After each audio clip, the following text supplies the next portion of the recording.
Radio Mano Papachango.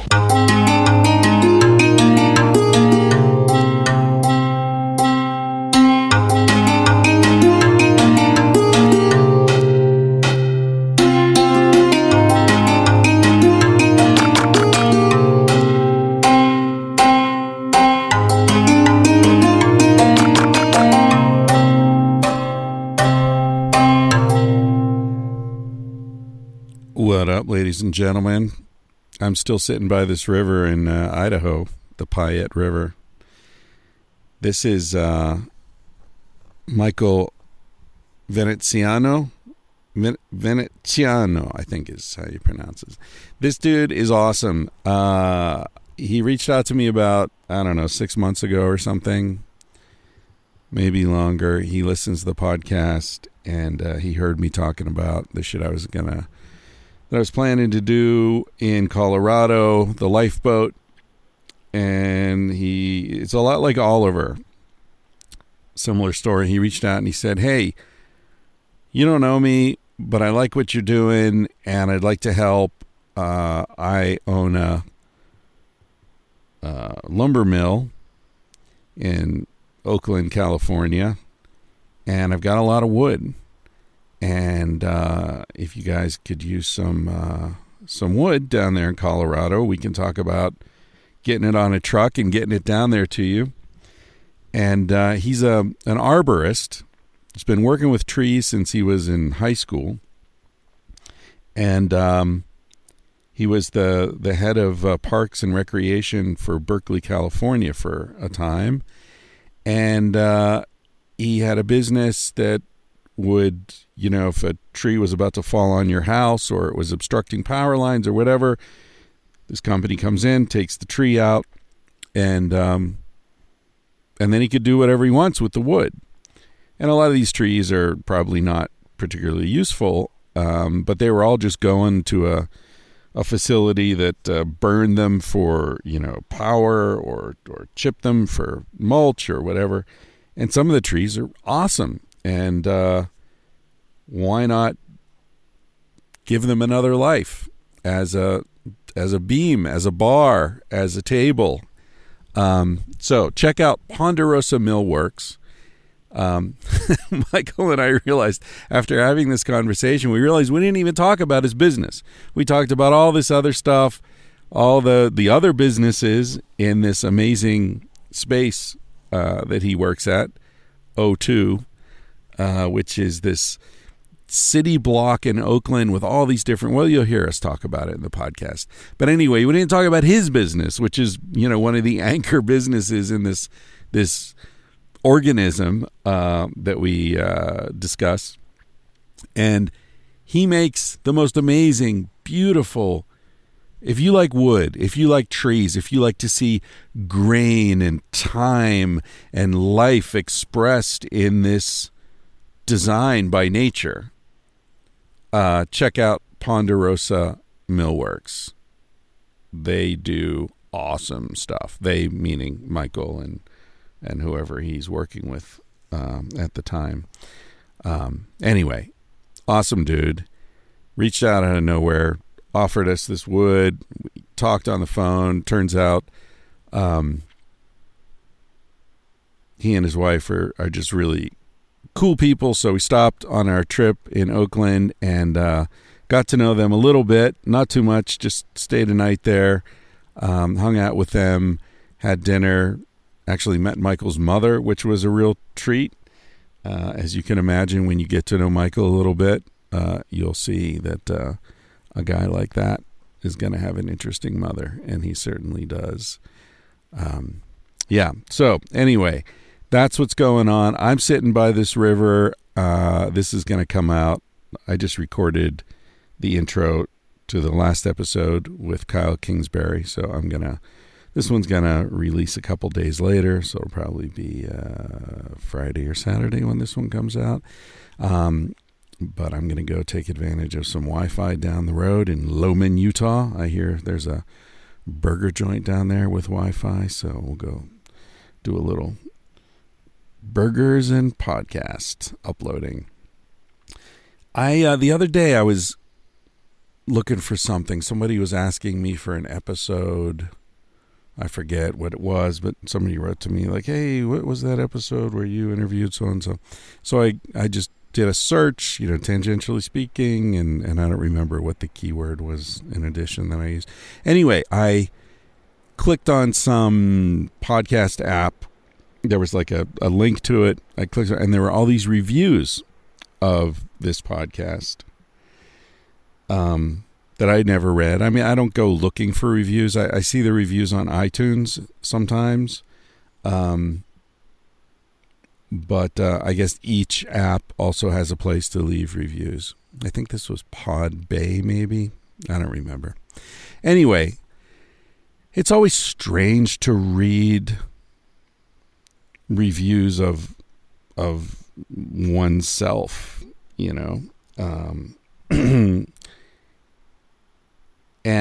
but it's also, I got used to it with Sex at Dawn. I got used to people reacting to the book negatively, positively. I tried to keep a distance from it and understand that they're, responding to something I did, not me. And so if it's a negative kind of response, well, that's all right. It's, not everyone loves every song or every book or every work of art or every mountain or whatever. Everybody's got different opinions. But it was weird reading these because these reviews were much more personal. It was more about me as a person. It's about the podcast, but it's about like this guy, this guy's full of shit. This guy, there were far more positive ones than negative ones. And thank you for that. And I don't want to sound like I'm whining. I'm not whining. I'm not angry. I'm not accused. It was weird to read people saying things like, this guy's so fucking full of himself. He used to be cool and now he's like really arrogant, or, he, tells the same stories over and over again and he's always the fucking center of attention in the stories, or I don't know. There's stuff like that. And it just occurred to me that, when you're talking with someone, you're looking in their eyes, and if you say something that makes them uncomfortable, you can sense it, and then you modulate, and maybe you back away from that subject. Or you ask them if there's something, or you pause and let them talk, let them respond, so you see what they're feeling and what you just said maybe was misunderstood, or maybe you realize that you've been talking too long and, it's time for you to shut up and let other people talk, or whatever. There's this give and take. It's an organic exchange that's happening, and energy exchange. And, with the podcast, when it's aroma or these intros, there's no one here. It's just me talking to this imagined you. And there's not an opportunity for that. I might say something that comes across to you as arrogant or ignorant or uncaring or flippant, or, pick your adjective. And I just roll right past it because I don't feel the energy change. I don't feel you respond. I don't feel the trigger that tells me that, oh, maybe I said something that I need to go back and flesh that out a little bit and make sure that they understand that I don't mean, something that could have been interpreted that way. But anyway, this is just a long-winded way of saying I'm sorry if I sometimes say things that make you uncomfortable. I know I do. And I know sometimes I do it intentionally, when I go off on whatever forbidden, taboo language, or some of the sexual things, or some of the bodily function stuff, I feel like there is a value to that. There's a value to saying things that are actually harmless, but that make people uncomfortable, like like picking up a non-poisonous snake. It's like there's value in that, and showing it to kids so that they won't be scared of all snakes and they won't go and kill snakes, and they realize that most snakes are harmless. That there's something about that I feel like there's a value in doing that sort of thing. But sometimes it's not intentional. Sometimes I say something that in my world, which is admittedly a pretty distorted world, distorted from other people's perspectives. Of course, from my perspective, it's totally normal, but it's different from most worlds. The kinds of things that my friends and I talk openly about without giving it a second thought would make a lot of people really uncomfortable. Now, presumably, you're not that kind of person, or you wouldn't be listening to this particular podcast, but I recognize that people come to this podcast from other places, from hearing me talk on other podcasts or seeing my books or whatever it is, and that they don't know necessarily where I'm coming from. And so without that immediate feedback, I can come across as an asshole. So I'm sorry for that if I sometimes come across like an asshole. And maybe I am an asshole sometimes. I don't know. All right. That's enough of my expiation. All right, ladies and gentlemen. I'm sitting at a old redwood dining room table in the Berkeley Hills, looking out over Oakland, Emeryville, one of the most amazing views you will find anywhere on the planet. And I'm in the living room of Michael, whose last name I don't know how to pronounce. Veneziano. So how did we meet? We met because you listened to the podcast and you heard me talking about building a life raft in Colorado. Correct me if I'm wrong about this. This is my memory of it. And you reached out and said, hey, I love what you're doing. I work with trees. I've got lots of wood. If I can help you out, send you some wood, I'm down. And unfortunately, we're not like at a stage in the process where I can really take advantage of your generosity, but we did hit you up for a couple of shelves for the van. That's right, yeah.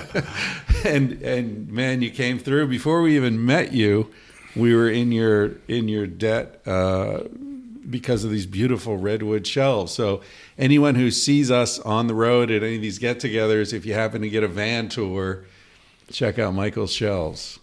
Well, we officially met years before that. That's right, at the party. At a party in the Mission in San Francisco that we just stopped in late and bumped into you and Casilda. Did we talk for a while? We just... introduction. We didn't really talk much. I just said, hey, I read your book. I like it. How you doing? And that was it. Right. Well, I consider this more of an official meeting because that's a blur. Yes, definitely. Those things are a blur. So anyway, you did a podcast with Andrew of Monkey Tooth Podcast. Yes. So I feel like I got to know you a bit through that. That was a really good conversation. Anyone who's left wanting to hear more from Michael can check out that. And but you have worked in and around with trees for pretty much your whole life, right? When did you start with that? I was 17 years old when I got hired on to work as a cleanup guy underneath trees for the company that I eventually purchased in 1991. So it's 38 years I've been doing tree work. Right. And you got that job just because you were looking for a summer job or something? Or actually, did you pursue, were you particularly interested in trees, or was it just like a job that then led to a life? No, I actually started earning money by pushing my lawnmower door to door and slowly built up a lawn care, yard maintenance business, and then got a little pickup truck. And while I was stenciling the sign on the side of my pickup truck, some guy pulled up and said, hey, I need some help on this job around the corner. And I came and cleaned up underneath the trees. And then he hired me on doing it daily. And I just immediately took to it and got really into the trees and learning how to climb trees. So it was just happened into it. Right. So do you feel, I mean, I guess where I'm going with all this is I just read a book recently called The Overstory. Have you heard of that book? Really interesting book. And it's all about trees. It's about different stories of different people, but they're all connected through trees. So there are like, people sitting up in old growth redwoods trying to stop the logging companies from taking them. There's stories about like the last chestnut tree, I think, in North America, because there used to be chestnut trees everywhere, and then there was a blight. I might be getting the species wrong, but anyway, each part of the book sort of revolves around trees in some way, and you end up getting this feeling of trees as these mystical beings that experience time. I think there's a story about a scientist studying what do they call bristlecone pines that live to be 4,000 years old, the oldest living things on Earth apparently. Do you have a sense of trees as mystical beings? Have you come to that, or do you just feel like it's work?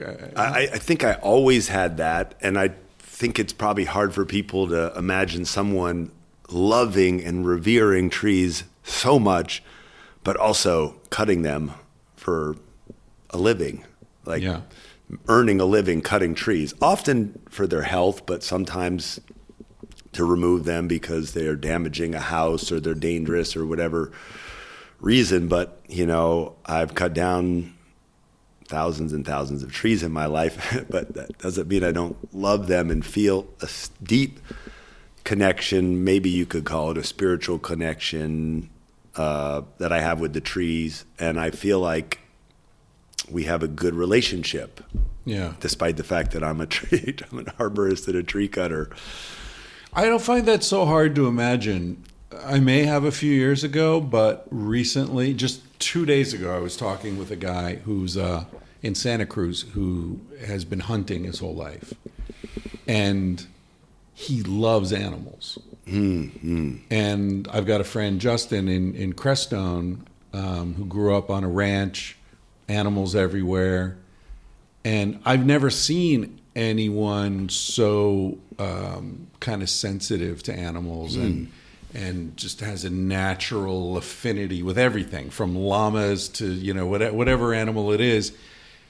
And yet he's a hunter. He's shot a lot of them. And he told me the story. I don't even want to recount it here. I keep trying to get him on the podcast, but he's shy. But he has this heartbreaking story about a wild horse in Texas that he really loved and he used to play with, and the horse would come up to him and take a carrot out of his mouth. This is a wild horse, And then the owners of the ranch said, we're gonna have that horse killed.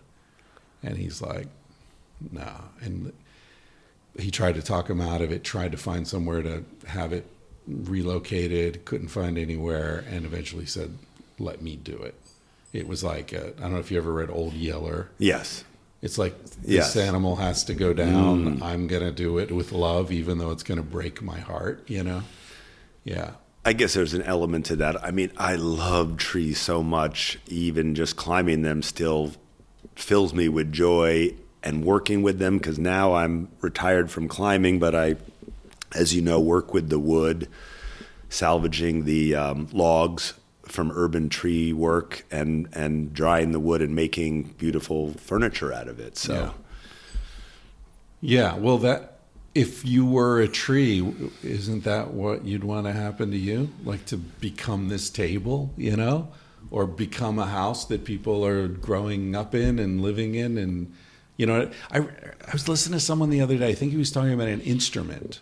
He was talking about a musical instrument, and he said, wood never dies. And at the time, it just went past me, but I keep thinking about it. Like, what did he mean? Did he mean that the resonance of this instrument the sound that's created by this instrument comes from the life that was lived by this tree, or is it still growing after it's been cut? Like, a corpse, the fingernails keep growing. I don't know exactly what he meant there. But. I mean, I guess it feels like the tree is still there if you're touching in the wood and appreciating it and loving it. I don't know how that feels for the tree or the spirit of the tree, but it seems like it's still here. Well, it is. I mean, physically, it's definitely here. Yeah. And there's that, I mean, I haven't worked with wood a lot, but there is that incredible moment when you've sanded a piece of beautiful wood and it's all dusty and you like clean it off and then you put that first oil on it, and all the grain comes out in the color. It's just so beautiful. Yeah.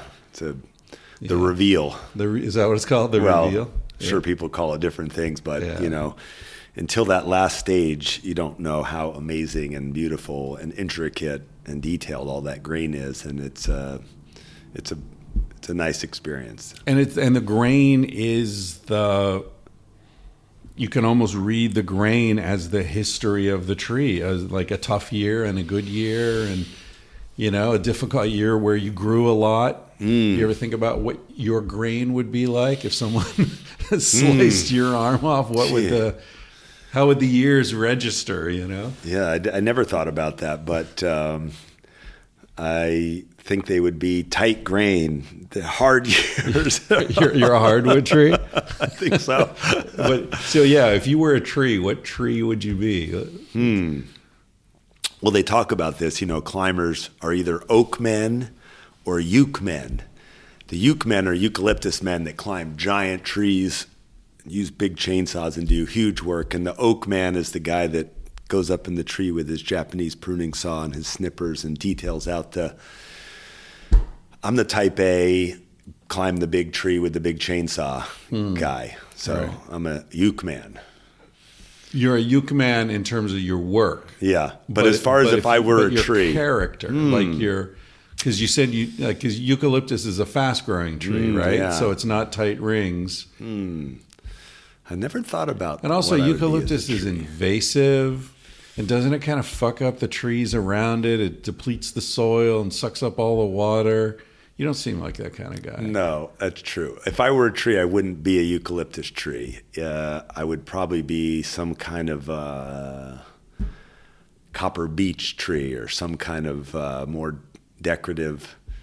I didn't really thought about it. I might be a rogue sprout coming out of the crack of a sidewalk somewhere, I think. Exactly. Yeah. I've never thought about it either, actually. What kind of tree would you... I've thought about animals, you'd be an eagle or, would you be a predator?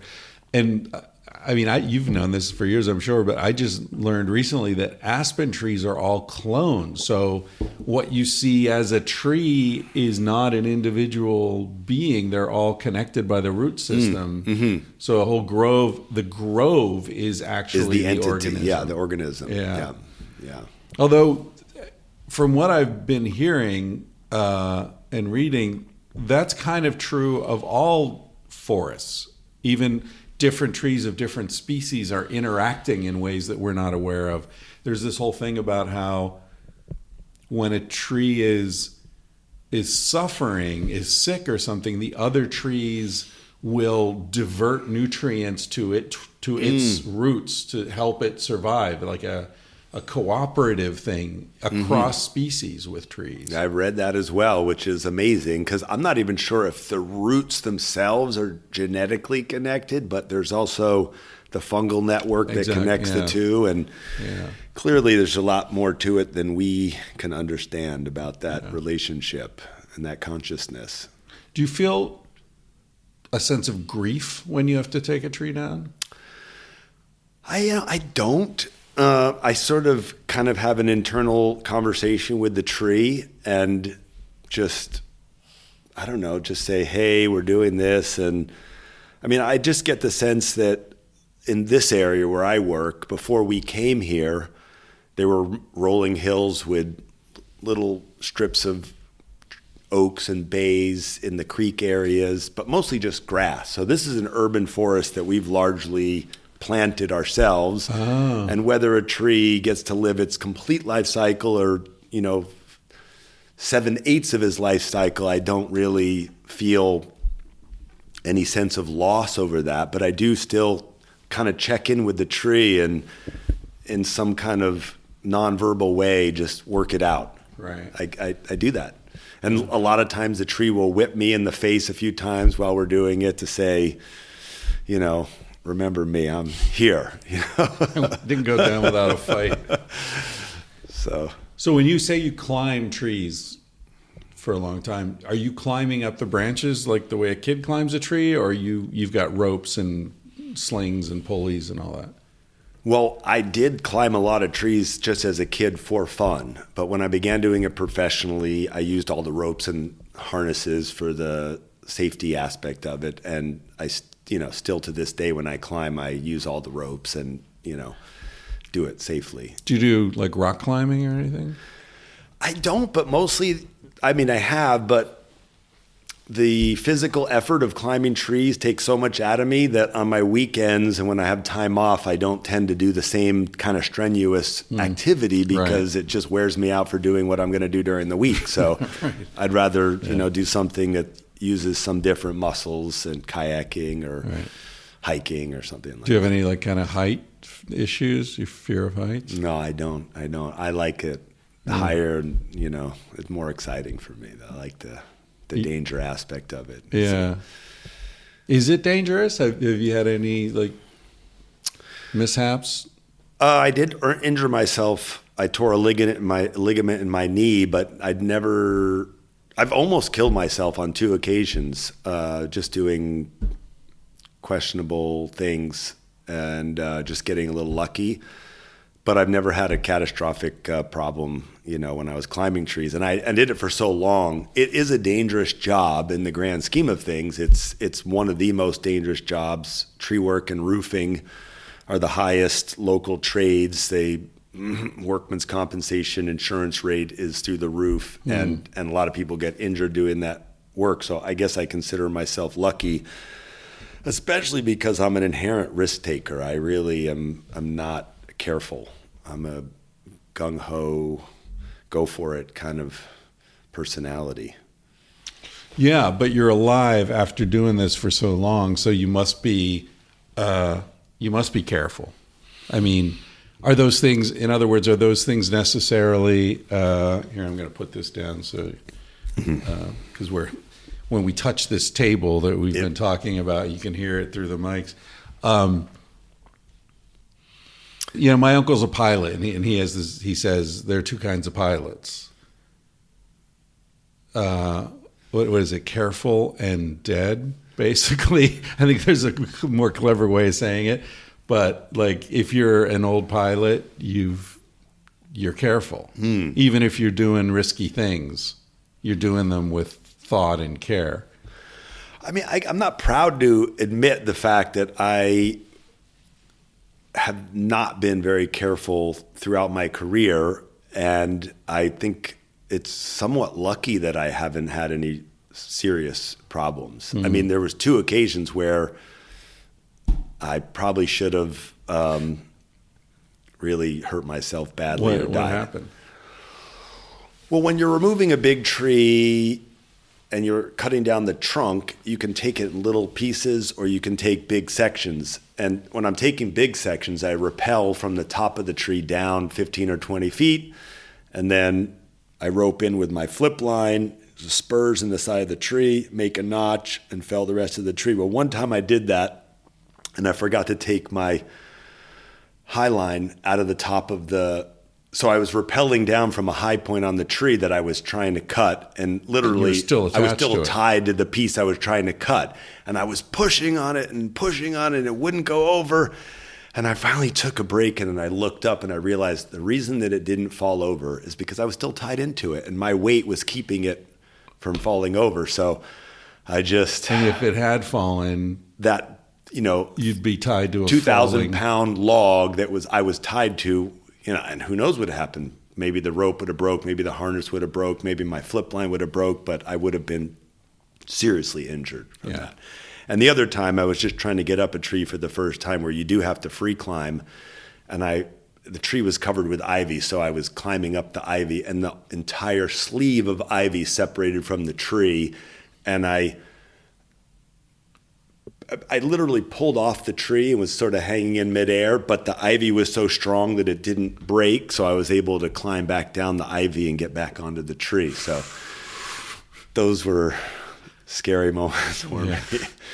And I suppose I could have slingshotted a high line up that ivy tree and tied in and climbed up that way, but I just, I can climb this tree. I'll only get up this thing. You guys just stay down there. I'll get the line up in the tree. So just hubris. Yeah. I used to climb trees a lot when I was a kid, and sometimes I'll see a tree and that recognition of like, that's a good climbing tree. Like the branches are spaced right, and I could get up really high, and that kind of like 12-year-old excitement kicks in. I climbed a couple trees in Colorado this last winter, like not high, but high enough to feel it. And it's such great exercise. It's your whole body, and I don't know if this is just, projection or whatever, but, being a primate, there's something about being in a tree that's comforting and natural and just kind of like, just feels right. I've loved doing it since a little kid. I've loved being in the trees, and I'm sure there's some, element of that comes from our evolution. Yeah. You ever tempted to like make a tree house, like a little cabin, and live in it? I haven't, mostly because I've seen so many tree houses and had to remove tree houses and seen how bad they are for the tree. They're really not that good for the tree. I mean, you can install a tree house in a way that doesn't really harm the tree, but I see all these people that build these amazing tree houses and then they never really use them again. So I just, I don't know. Maybe I'll build one for my daughter at some point, but only if it's going to get a lot of real use to it. Yeah. There's a guy up in Columbia River Gorge. I forget his name right now, but he's friends with Lloyd Kahn, who you and I were talking about earlier. We're going to go see later. And he built like a really beautiful, I think it's several different buildings that are connected by floating walkways, and very conscious of not hurting the tree. Like nothing's drilled into the tree or nailed into it. It's all like a sleeve that can grow as the trunk grows. And I forget his name. He wrote a book. He's one of the first Vanthropology guys, I think. I don't know. People listening to this are shouting his name. But he's got a book about like really nice tree houses and cabins that people have built. And they're not even necessarily integrated structurally to the tree. They're just up at that height, Yeah, that's better for the tree. Yeah. I was talking to this woman a couple of days ago in Santa Cruz, the last episode I recorded, who was in Madagascar doing research on the animals that live in the canopy of trees there. And so every night she went, I think she said 80 to 100 feet up with a headlamp and like counted how many salamanders and lizards and all these different things, snakes that are up there. Yeah, it's crazy. What's the highest you've been, do you think, in a tree? Oh, we get pretty big trees in the San Francisco Bay Area, so I've probably been up about 140 feet doing eucalyptus trees. They're one of the tallest here. And usually we do those really big ones with cranes and heavy equipment to get the pieces of wood down. But one I did above the Claremont Hotel in the Oakland Hills that was a big tree that arched over the house. And it's a little bit like a fishing pole. You climb to the top and you cut that end piece and the whole tree sort of bounces you up and down and around. And So no matter how tall a tree is, if you're on a tree that's springing around like that, it's scary. Yeah. Do you know who Paul Stamets is? Yes. Have you heard his story about being up in the tree? Yes. We just watched that fantastic fungi documentary, and he talks about climbing the tree and the thunderstorm, and that's amazing. Yeah. We talked earlier about psychedelics. Does that tie into this at all? You said, is it cool to talk about this? Yeah. Because you had a really unusual relationship with psychedelics. Mm-hmm. And if I'm remembering right, your relationship with psychedelics ended the time your relationship with trees began. That's absolutely true, yeah. Growing up in Berkeley with hippie mom and surrounding members of the tribe, I was exposed to LSD at a younger age than most people and loved it. So I did a lot of psychedelics, but stopped doing drugs when I got into trees because of the safety aspect of it. But I don't know that there was any relationship with it. I've always loved trees and loved psychedelics, and I just stopped doing psychedelics and other drugs just so I could think more clearly while, operating a chainsaw 100 feet above the ground and, Not delicate things and tripping. people below that I didn't want to drop a branch on. So, yeah, that's why. Have you ever tripped in a tree? I never have. I've sat underneath redwoods staring up into the branches, and that is amazing. Yeah. Just being in the presence of those giant conscious beings, I felt real connection with. But no, I just want to chill when I'm in that zone and absorb the energy. I'm not like Paul. I'm going to climb a tree. And he did a gigantic bag of mushrooms. He probably did like 10 grams or something or some. That's probably too much. That's a crazy story. Yeah. For people who haven't heard it, I know he told the story on Rogan's podcast at some point. And that fantastic fungi is, he tells it again, and he had a stutter, and then that experience, the stutter was gone. Yeah. Yeah. That's wild. I mean, it's interesting because it could be, you've got this convergence of psychedelics, the tree, and the storm, right? It could be any one of those things or the three of them in concert that created that event. And the first time I heard the story, I thought it was all about psychedelics. It was all about mushrooms. But it isn't really all about mushrooms. It's about these different forces of nature all kind of coming together at the same time. Right, all the different energy, because the trees are just energy in a more solid form than the storm and your body, and I think you're just in harmony with all of those things when you're in that altered state. That's that for people that haven't ever done them, you can't describe that feeling. It's just like being part of the entire universe, all in one place. And the swaying of the tree was like, he could have reacted to it like,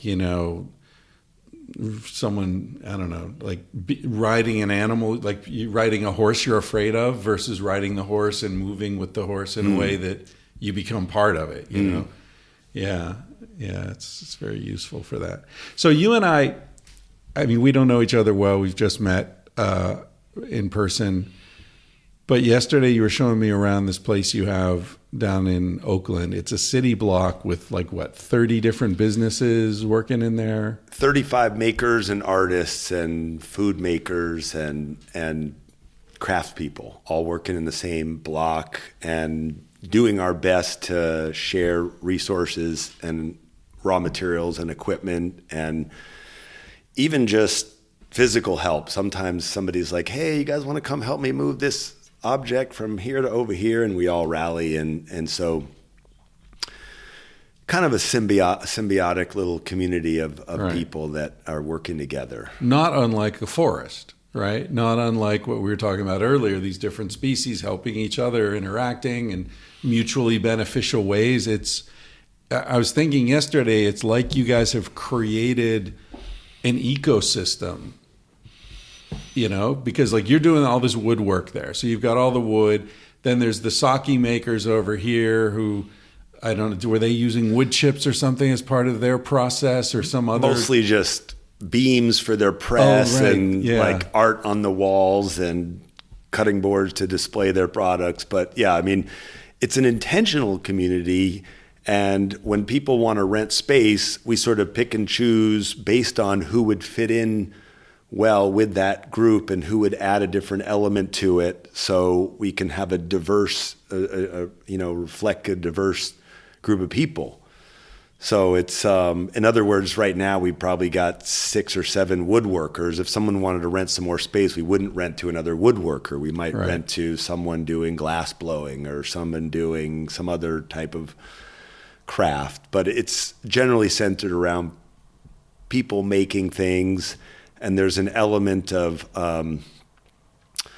low-income assistance for people doing things but don't have enough money to really get their own business going and start it up. So we sort of help incubate the right people into that community, based more on how they would fit in than whether or not they can pay the rent on time every month. Right. So it's almost like a permaculture approach to business. Yeah, I guess I would say that. And it's also a community. So you're not sort of working in isolation. You're working around other people that are just there, even if it's just for the social element or literally assistance, or like we give wood chip to these people making tree oil soap, and they put it through their distiller or their extractor, and then they throw the chips into the soil pile that we mix with food scraps from the restaurant, and we put in the garden beds, and there's this whole cyclical usage of the space and the resources. And it's in like an urban part of Oakland, and there's this biological synergy happening there. It's fucking awesome. It's one of the coolest things I've ever seen. Did it happen? You said it's an intentional community. Did someone sit down and say, I want to do this and that? Or did it just sort of come together in such a way then you realized what was happening and continue down that road? Well, it was founded by a man who does amazing Japanese joinery, traditional Japanese home building.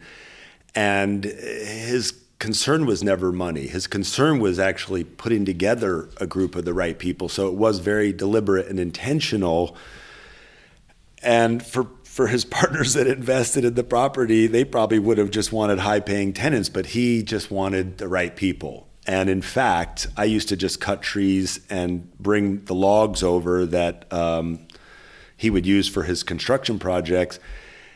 And we just got to be friends through that process. And when he retired, he said, hey, do you want to take over running this sawmill? And you don't have to pay me unless you can make money at it. So he really did cultivate this community just based on the vision. And he had the luxury not to have to worry about whether, he had to keep the lights on and pay the bills. So I think it was a very beautiful thing that he did. And I hope to carry it on as he slowly retiring and getting out of no longer coming down to the compound and working anymore. Right.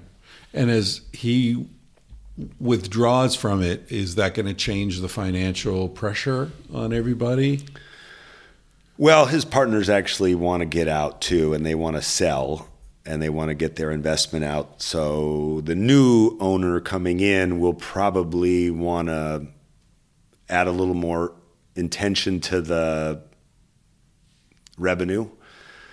But they also have seen how it works, and they love how it's been designed, and they want to preserve that. So they're committing to not raising the rents, and we'll add other areas and build out other areas to rent out that might, rent for market rate or closer to market rate.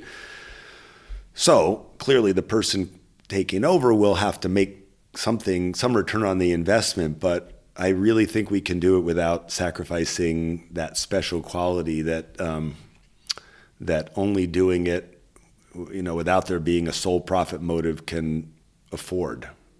It really does make me think about regenerative agriculture. How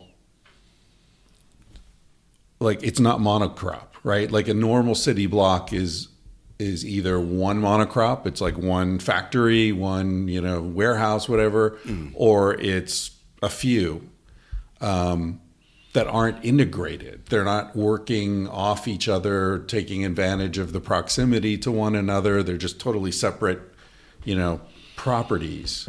But the way you guys are, there's so much going on there, and it's so integrated that maybe the like revenue created would be less than in a good year on a monocrop, but I imagine that your whole project is much more resilient.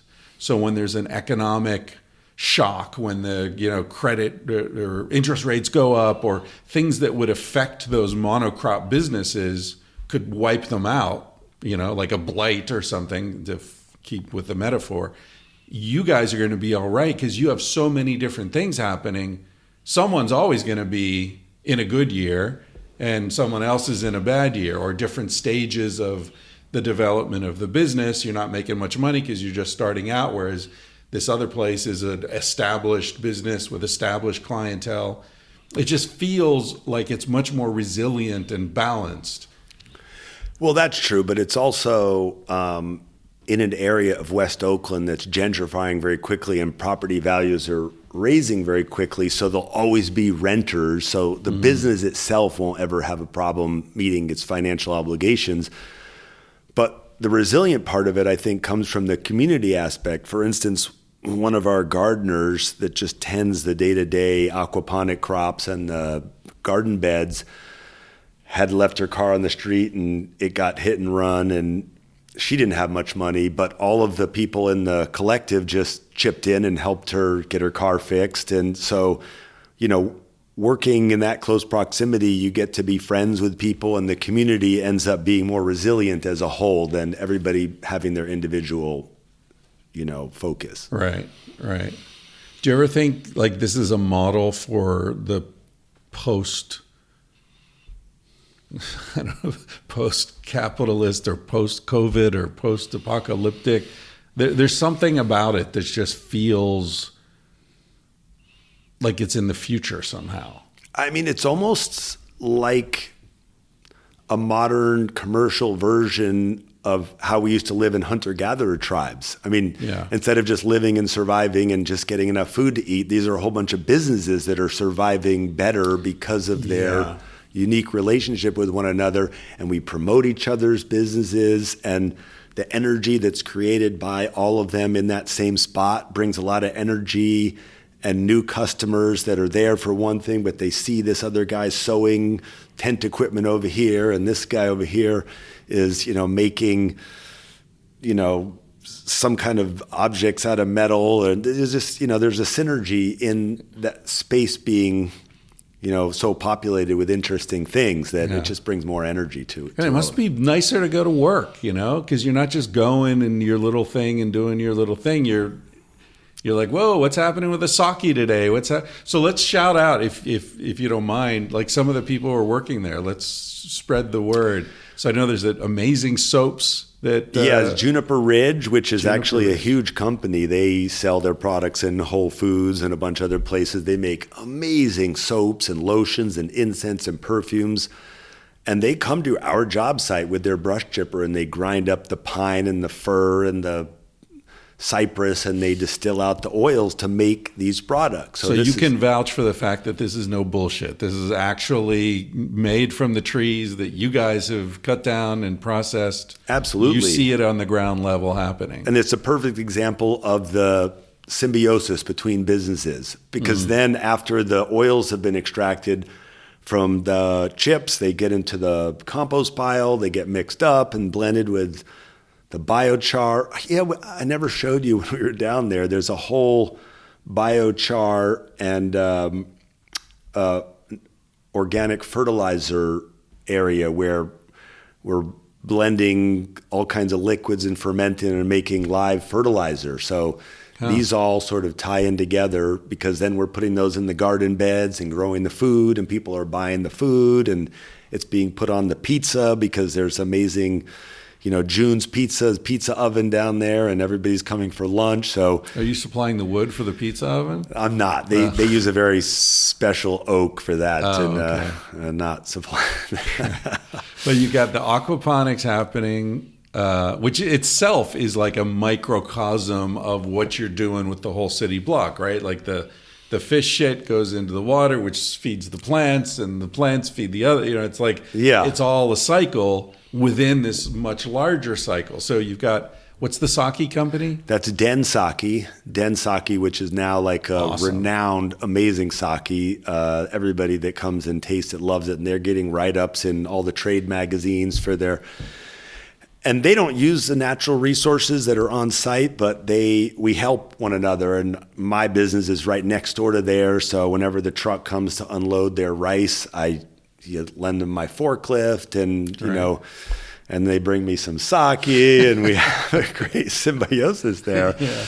So there's Iron Grain, which is a beautiful architectural metal fabrication shop. There's somebody making snacks out of crickets, and they raise the crickets in a greenhouse on top of the shipping container that somebody's making hard cider in. And wasn't there like organic dog food?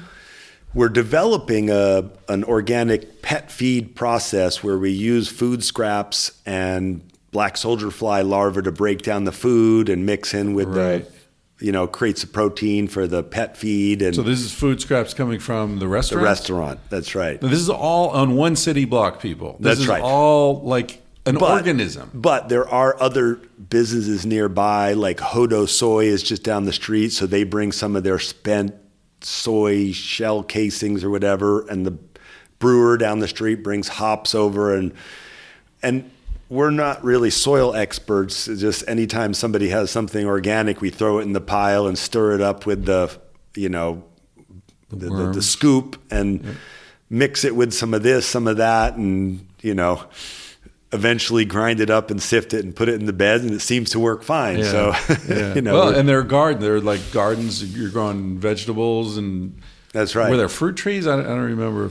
There's a few fruit trees, but they're not they're just incidental to all the other trees that are planted around the property. Right. We're not growing fruit there per se. Right. Yeah. So I don't know is that a model that you've seen elsewhere, or is this just a unique situation as far as you know? Well, I've had people come and say that there are people trying to do this, and we're actually doing it, where there haven't been other. I'm sure there's other successful models of this. Maybe I think in that one city block we have so many small businesses that's probably unique. But I do think it's a good model for community shared. Just sharing just makes everybody stronger and more resilient. So I think it's a great model, and I rather than make somebody upset that their business didn't get mentioned, I should just mention the website of site, which is O2AA. O2 like oxygen with the number 2. With the number 2, right. Yeah. And then AA stands for Artisans Aggregate. So O2AA.com has a pretty comprehensive list of the businesses, but also descriptions of how we're doing it and why we're doing it, and what our goals are for the future. With we're actually gonna All Power Labs, which is a business based in Berkeley. They take wood chips and they make these palletized power plants where you put wood chips in one end and they generate electricity. They got a grant from California to build a big power plant, which they've decided to locate on our property, and just burning the wood chips is going to power the entire city block. So we're experimenting with alternative forms of renewable energy, and we have all the byproduct. I mean, we're cutting wood every day, and sometimes having to, pay to dispose of the dumpsters of the scraps and cutoffs and sawdust and whatnot. So So if we can use some of that to generate electricity and as another model for, alternative uses of the byproducts, but also generating energy and generating biochar as the waste product from that, it sort of really ties into our business model. What I was just thinking as you were describing that, this would be an awesome thing for a graduate student to do doctoral research on, to look at what you guys are doing and to think about what businesses integrate most smoothly and profitably, right? Because you're talking about the wood chips are being used in this process over there in that business, and their byproduct is useful to this business. So it's almost as if you could look at it from a gardening perspective. Like I was just reading something this morning, I think, about how Indians always planted corn and beans and something else together, and those three plants interact in a way that benefits all three of them. So there's like a natural symbiosis between these particular plants, whereas if you added, some other plant, it might compete for, different soil constituencies or whatever. So I wonder if it would be such an interesting thing to read, and it would be so useful to people who are looking to do this, because I'm sure there are examples of businesses that occupy the same space and they would just not have any use for one another. Yeah. You know what I mean? Or they'd be competing. Like one needs a lot of power and, you don't want another one that needs a lot of electrical power, because then you got to put in more infrastructure. Whereas you with the saws, you're using a lot of power, but the sake guys don't really need much power. But they're, you know what I mean? Like, you're really talking about study of it. Like you said earlier, a permaculture model of the businesses to find out which ones are really the most effective and efficient to have next to each other and sharing the resources. And we're trying to do that in probably a less focused way. And I think there's a sort of whimsical element about it because of the personalities involved. Somebody may have a perfect business that fits in, but they may be an asshole. So, you want to pick who you, because it's a community at the end of the day. It's just, I think there's more benefit to just being around, at the end of the day when we all knock off, we crack open a couple beers and play backgammon or cards and, before heading home. And so my favorite part about it is just the community aspect about it. We're going to work and we're working alongside a bunch of people who we really like. Yeah. How do you handle that? Because what we're talking about is kind of like a business commune seat situation somehow, right? It's intentional community, but instead of families, it's businesses. How do you handle conflicts? Well, there's never going to be full harmony. Like somebody might feel the business next door is blowing too much sawdust on their business, which is what upset with me about sometimes.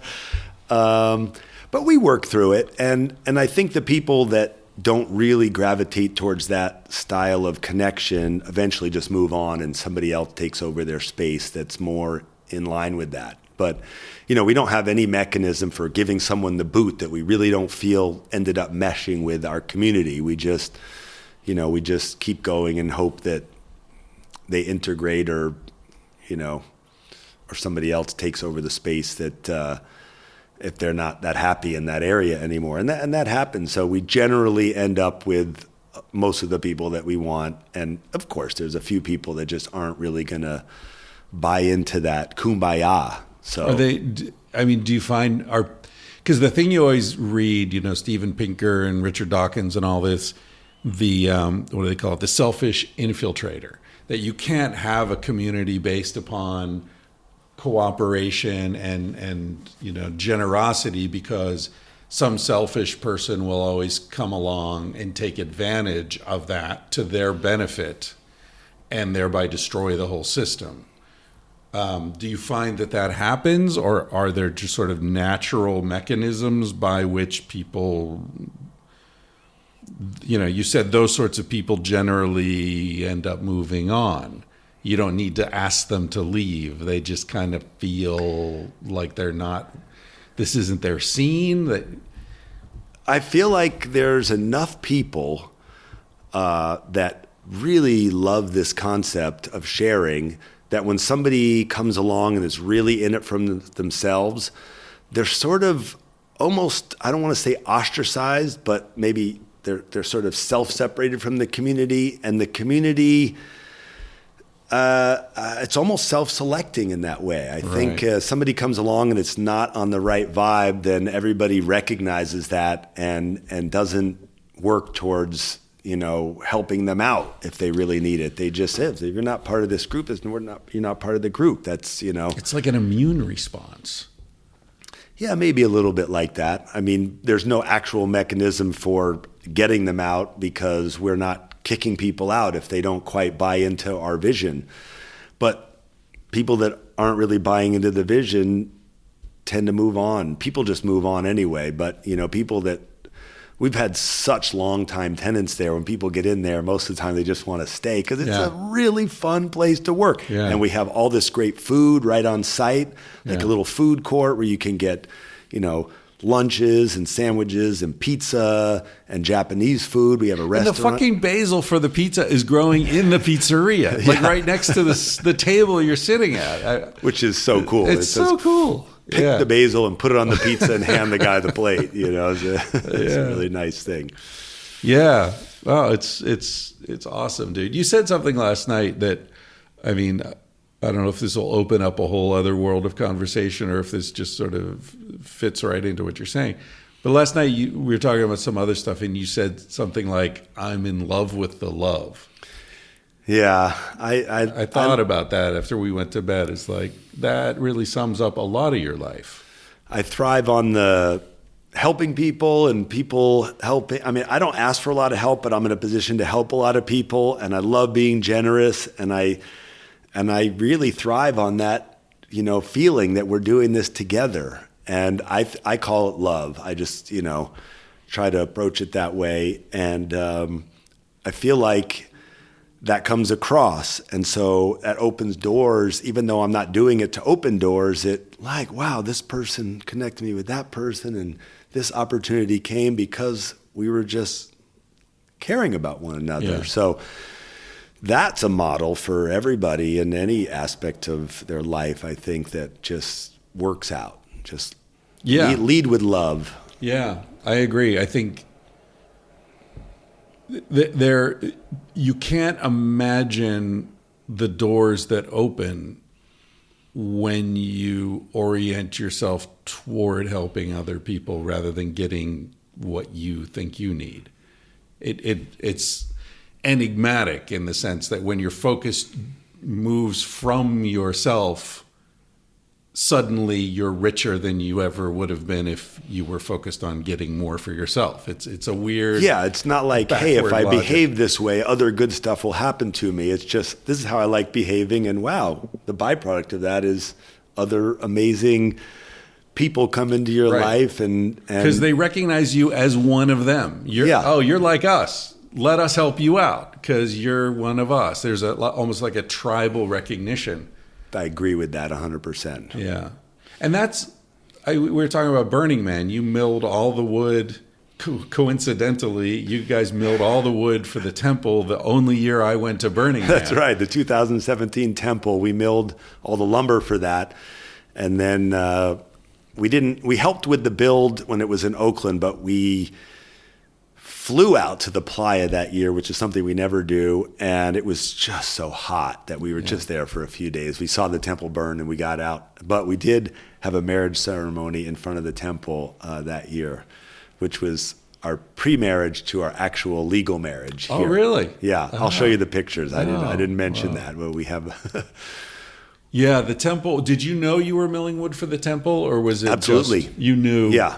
Okay, it wasn't going to be the man. You knew what it was. And in fact, we didn't do it for profit. We just milled it at what it cost me to get all that wood processed with my employees and all that labor. We just did it as like a break-even thing. Right. I couldn't donate all the wood because it was just an enormous amount of milling work. Yeah. But but we weren't doing it for profit. We just did it. Right. And because the temple's just my favorite part of Burning Man. Tell people who haven't been to Burning Man, there's the man and there's the temple, and they're very different. Okay, so I might not be the best spokesperson for this subject, but I do love Burning Man for that reason. The man is the symbol of Burning Man, so they build a giant wooden man and they burn it in effigy, and it is some sort of cathartic release associated with that, but also more of a celebration. Whereas the temple is a place where you go to express and get things off your chest that you've been holding on to, whether it's pain or love or something you've been keeping it locked inside, and you write it on the temple or maybe put meaningful objects into the temple. And the ceremony is, when it burns, is like you're releasing all this energy, or you're absorbing it, or you're accepting it, or there's some kind of energy movement that's associated with it. And I think anybody that goes into the temple before it burns and starts reading what's on those walls, I mean, I just sob uncontrollably when I read some of this stuff. It's so touching and beautiful and sometimes very painful. And, I've gone in there with my own pain from childhood and helped relieve myself of some of that bad energy by just bringing it out onto the table and putting it out there and burning it. Yeah. And so it's, to me, the most meaningful part of that experience is seeing all of that energy and love and pain and forgiveness. There's so much forgiveness in there that it really it resonates for me so deeply. Is forgiveness something that's been central to your development? Well, yeah. I mean, my father, who was absentee and overtly non-nurturing, and borrowed money from me when I was a kid and never repaid me back, and also said that he said, "Oh, it looks like you're the child that's going to be able to support me when I get old and can't work anymore." And it was just weird having an absentee father look at me like I'm going to be the one supporting him. And I definitely had a lot of anger about feeling abandoned, and a lot of my recklessness, and probably why I did so well with tree work was I just didn't care. And I was risk-taking, climbing, and just doing as many crazy things as I could. So yeah, forgiving him for that was really, really helpful for me. And in some ways, I look back on that lack of nurturing and attribute my drive to wanting to prove that I'm worthy and that I shouldn't have been abandoned. I'm a good person and I'm a hardworking person. And so on one side it was very painful, but on the other side it was very motivating in a way that ended up providing a lot of happiness and love and security for my family. So it's definitely a double-edged sword, but I did forgive my father at the temple, and I feel like it really helped me. It really helped release some of the inner pain and anger that I had from doing that. And it's not completely gone. It's Right. still there. But and how did it manifest? Like, how did you go there with the intention, like, this is what I want to do this year or tonight? That was in maybe 2007 or 8, I think, and that's harder for me to remember, but I definitely decided to do it. And he was still alive at the time, but he was purposefully driving me away with his overt racism that he knew made me feel uncomfortable. So I just decided that, as appreciative I am for having been brought into this world, which I guess in some way I'm maybe supposed to give him credit for, I just decided that I needed to release that and just forgive him, but that didn't mean I wanted to cultivate a relationship with him. I just wanted to release my life from that energy. And that's the best way I can describe it. And I don't know that it was that well thought out. I just thought, this is something that's weighing heavily on me, and I want to get it out there and process it. And so... Yeah. It's interesting how, like, when you're in that kind of situation where you're in a relationship that's not helpful, not nurturing, not healthy, whatever, as long as you're still angry, you're still in that relationship, right? Like, you can't leave without saying thank you somehow. You can't walk out. You're still trapped in it until you forgive. Yeah, forgive. It releases you from the power that experience had over you. And because he wasn't upset about anything, he was just doing whatever he wanted to do, and he couldn't care less. So it was only an overlay of pain on my life that I was experiencing. So releasing it just made life better, just took some of that away. Yeah. Some of it. Yeah. Yeah, I don't know if I've ever thought about it that way, but it's definitely... I had someone, I do these video Romas for listeners every month, and the last one, there was a question that was really touching, and I'm still thinking about it. It was a guy who said, like, how do you learn to love yourself? And he said, like, I'm really hard on myself. And sometimes it even gets to the point where I think I'm being hard on myself about being hard on myself. You know what I mean? And in thinking about it, I talked about you have to forgive yourself, right? Which is fucking hard because you and I were talking about this last night, all this imposter syndrome that we all feel, right? You feel it because you didn't go through college or whatever. I feel it because I have a PhD and don't know half as much as some people think that means I know. And, like, everybody's got it. Like, do you have any insights for somebody like that? I mean, because like, you were hard on yourself. Yes. I think I'm still very driven and hard on myself because, I feel like, okay, I was abandoned by my father, but my mother was an example of an incredibly strong and hardworking woman. So I need to honor that energy and what she sacrificed for us. And so I push and I work and I'm going to just succeed. And that's a hard energy to release. I haven't really fully released it yet. I'm still learning how to do it. So and what would it look like to release that?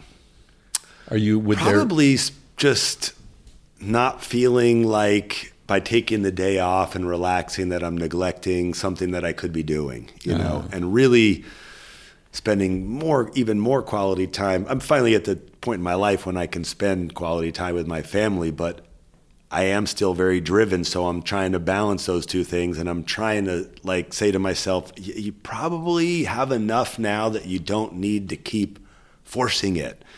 And so, okay, we'll take the day off and go hiking, and a couple of days off and go here, or go on a vacation down to Costa Rica or something. And so, I'm giving myself permission to do that now more than before, and it's still tugging at me, I gotta work, I gotta get this thing done.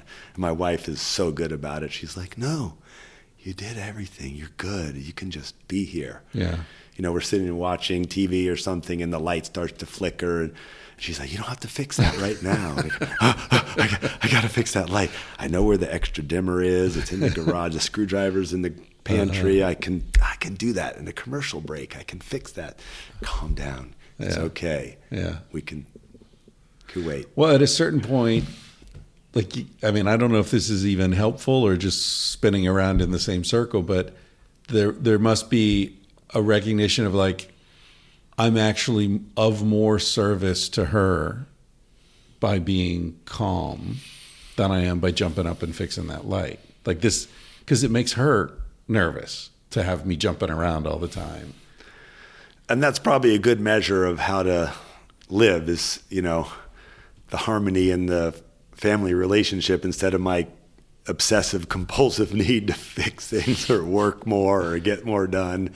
So it's really actually helped me get through that, just having such a beautiful, loving family so close that I really do enjoy spending my free time with. I don't feel as distracted by work when I'm present with them, and so for that reason, having a family has been very helpful and healing for me. And also being the father that I never had is incredibly cathartic and helpful for that. Right. Yeah, and you I mean, it's not just your family. I'm sure there are like emanating circles of people around you who love you and appreciate you because you are this source of good feeling and assistance and, you know, all kinds of wealth. I mean, you didn't even know me and you were offering to send me truckloads of lumber, you know? Well, maybe just because you liked, I remember your email. You're like, I really like this project you guys are talking about, building a life raft. And I want to help. And it's like, fuck, the world is great. Yeah. You know? Yeah. No, and I hope to be donating truckloads of wood when you figure out what you want to build. Well, I mean, and it quickly, from our perspective, it quickly went from, you know, yeah, we'd love some wood, but how about if you come and build a house here? We want you. We don't want your wood, man. Yeah, and I'm very seriously mulling over that I mean, you don't like possibility. Snow. I don't know how that's going to work. But yeah, I mean, that in a way, what we're trying to do in Creston, and I know you recognize this right away, but you know, what we're trying to do there is kind of what you're doing here. It's where, you know, we've got our buddy Oliver, the mechanic, and Cheryl, who raises chickens, and a microbiologist, and you know, we've got all these different people with different skills who all love taking care of each other. That's what really appeals to me about it. Almost like Amish barn raising kind of vibe. Exactly. Let's just all help each other, and if our skills complement, that's even better. Yeah. And it takes something that other people call work, and it becomes a fucking party. It's fun.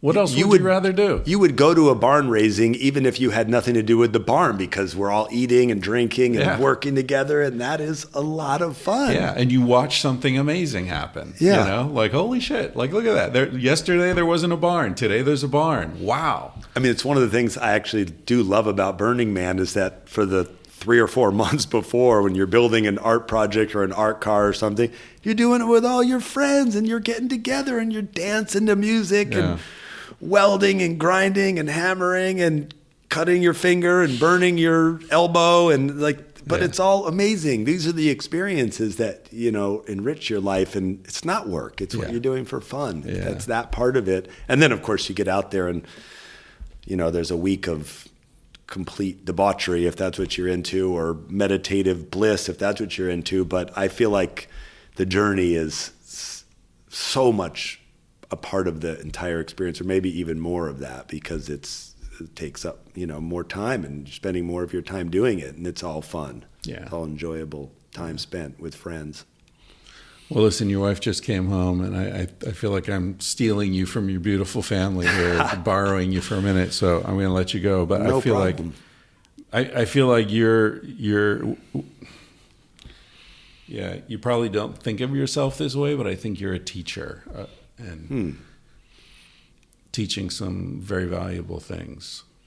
Well, if any of the stuff we've learned from this community experiment helps other people, then that's a great thing. And I feel like the intention is just trying to work more cooperatively with one another rather than isolating ourselves, which we do so much in our homes. We don't talk to we talk to our neighbors, but a lot of people just live and they don't talk to their neighbors, and work in a cubicle and don't talk to the people nearby. And I think, you know, we survive these challenges together. And so the more things we can do in that model, the better off we are. Yeah. And I learned, I helped me articulate that listening to your podcast. So I want to express my own appreciation for that being one of the many things that I've absorbed through those wise words. Thanks, man. Best thing about this podcast is it brings people like you into my world. And vice versa. Thanks, brother. Thank you. That's a beautiful man right there. Don't forget to check out the website, Ponderosa Millworks, which we didn't mention, and also the other websites, which we did mention for the overall look at what they're doing there in Oakland. It's awesome. I don't think I've ever been excited about business as I was walking around that place and just seeing how they've set up a business that replicates nature in some fascinating, beautiful way. Yeah, be sure to check that out. All right. Thank you for listening to this podcast. I know there are a lot of awesome fucking podcasts out there in the world, a lot of audiobooks, a lot of amazing things that you could be listening to. And I'm very grateful that you're choosing to listen to this sometimes. I hope you're doing well wherever you are. Those of you out there driving trucks and painting walls and working in the garden and cooking dinner and whatever else you're doing in America, Canada, Australia, and elsewhere. Sending you a lot of love. Hope things are okay for you. And if they're not, I hope they get better soon. Here's Mom and Carsey.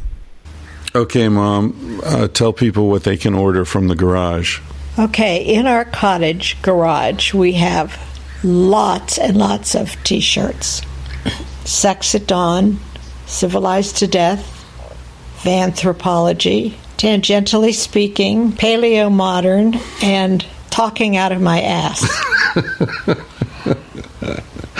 She didn't like saying that last one. Then we now have some new things added.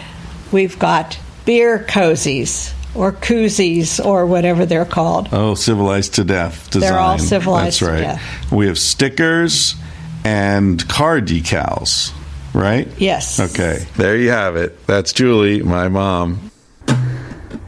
He said, baby,